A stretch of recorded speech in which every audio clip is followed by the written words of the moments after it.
नाज़िन जाती में कश्मीर डे के हवाले से मुख्तलिफ सियासी समाजी धुरियन तरफा पुरमन रैली कढ़ी वही। उन हवाले से ॾिसूं करीम बख्श समेजो जी ये रिपोर्ट।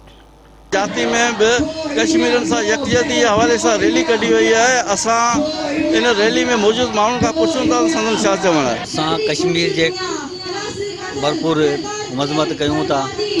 ये जो मोदी सरकार जो कश्मीर से जुल्म करे तो मैसेज दिनूं तो असा रहम भी करे जानूं था तो असा जुल्म भी करे जानूं था। जेकर तू जुल्म कंदे तो असा जुल्म के खिलाफ असी आवाज़ उथियारे फौज उथियारे असा तो एवो अशर कंदासीं जो तो तारीख़ी में को थियो ही न होंदो। कश्मीर से 70 साल का वठी कश्मीर से जुल्म कयो है। उन असी हाँ बर्दाश्त करण का गाल घनी चई हुई है। असी कश्मीर जो ज़रो रत रत जो हिसाब फुरो जो हिसाब वठंदासीं।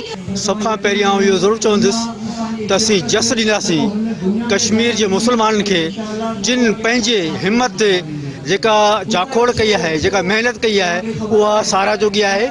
बाक़ी हिते जेके भी असांजा मुल्क आहिनि 1947 खां 2021 ताईं हिन मुल्क में जेको भी वज़ीर आज़म आयो है या जेको भी हाकिम आयो है उहो पंहिंजे पेट ख़ातिर आयो है। ऐं इहो ज़रूरु चवंदुसि त हिते कंहिंखे बि दर्द न है तो उन कश्मीरनि ते जेको ज़ुल्म थी रहियो है उन्हनि जे लाइ असीं गॾिजी जेके भी मुसलमान आहियूं उहे जेकर जहाद करियूं त ही इंडिया असां खां मज़बूत न आहे। असांजे ख्याल में त न पर अखियुनि सां ॾिसी रहिया आहियूं कश्मीरी असांजा भाउर आहिनि उन ते तमामु घणो ज़ुल्म थी रहियो आहे जेको असां सहंदे सहंदे हाणे असांजी बर्दाश्त जी हद ख़तमु थी वई आहे। असीं आलमी इदारनि खां सभिनी खे इहा पुरज़ोर अपील था करियूं त महिरबानी करे उन्हनि जा ज़ुल्म बंदि कयो वञे। तमामु सियासी समाजी हिते जा माण्हू मुसलमान जेके असांजा भाइर आहिनि कश्मीर में जिन सां ज़ुल्म थी रहियो आहे हिंदुस्तानी फ़ौज उन्हनि खे घरनि ताईं महदूद करे छॾियो आहे। कर्फ्यू लॻल आहे हुते। उन्हनि जी हिमायत में असां अॼु सभु गॾु थिया आहियूं।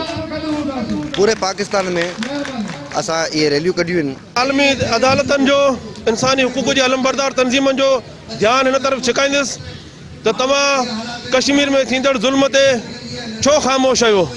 छा कश्मीर में रहंदड़ इंसान कोन्हे? जॾहिं बर्मा में मुसलमान जो सरेआम क़त्ल थी रहियो उते भी तव्हां ख़ामोश हुआ। जॾहिं फ़लस्तीन में मुसलमाननि जो क़त्लेआम थी रहियो आहे उते भी तव्हां ख़ामोश आहियो। जॾहिं त कश्मीर में ही भारत सरेआम दहशतगर्दी करे जो मुसलमाननि खे मारे रहियो आहे उते भी तव्हां ख़ामोश आहियो। छा ही इंसानी हक़नि जी तंज़ीम आहे या मुसलमान दुश्मन तंज़ीम आहे?